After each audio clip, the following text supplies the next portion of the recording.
I used to think silence was weakness, that if I swallowed my pain, if I kept my head down and kept paying, one day my parents would finally see me. But silence can be sharper than any knife. The night it all changed, I wasn't holding a knife. I was holding a champagne glass. My younger sister stood glowing in her wedding dress, the whole room buzzing with music and laughter. And then my father tapped the microphone. His voice cracked, but not with grief, with pride that he held up a set of keys. Their house keys. My house keys. The home I've been paying for month after month, year after year. And he handed them to her. To my sister. The room erupted in applause. My mother dabbed at her tears. My sister squealed. And me? I froze. I smiled for the cameras, hugged my sister, congratulated her on the gift she didn't know I had bled for. But inside I died a little. Because in that moment, I realized I wasn't their child anymore. I was just their wallet point 5 years. 5 years of working overtime, skipping vacations, living in a shoebox apartment while they slept under a roof I paid for. And in a single speech, they erased me.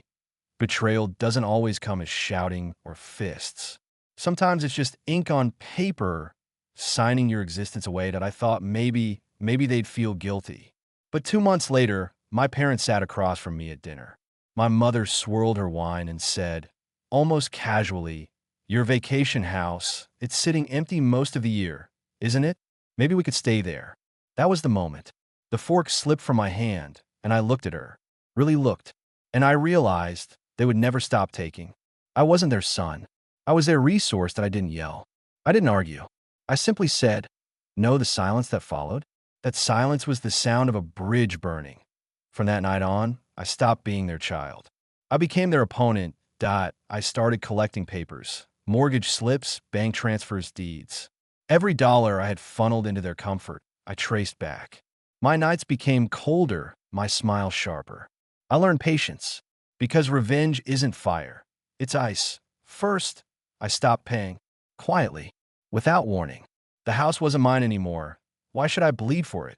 Second, I called an old friend, an attorney. We turned my years of gifts into a case.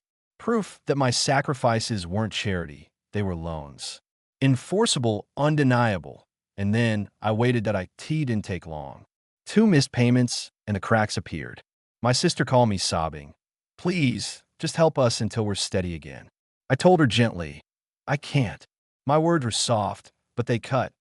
Next came my parents, voices trembling with anger, selfish, ungrateful, cruel, cruel. The word almost made me laugh, because when the sheriff's notice arrived, when the house was repossessed, stripped away from their perfect little fairy tale, they finally understood that I visited the night before they had to leave. My father sat pale, my mother's mascara streaked down her cheeks, my sister silent beside her husband. I stood in the doorway, looking at the walls, the furniture, the life I had paid for. "You wanted me invisible," I whispered. So I became invisible. But my silence wasn't weakness. It was strategy. My father tried to speak, but I raised my hand. "No, not tonight." And for the first time in my life, they were the ones who had no voice, which brings me here to the phone call. The police. My parents, in their desperation, had tried to break into my vacation home. The one I had denied them. The one they thought should have been theirs. But this time, the law wasn't on their side. They were caught, arrested, exposed. And me?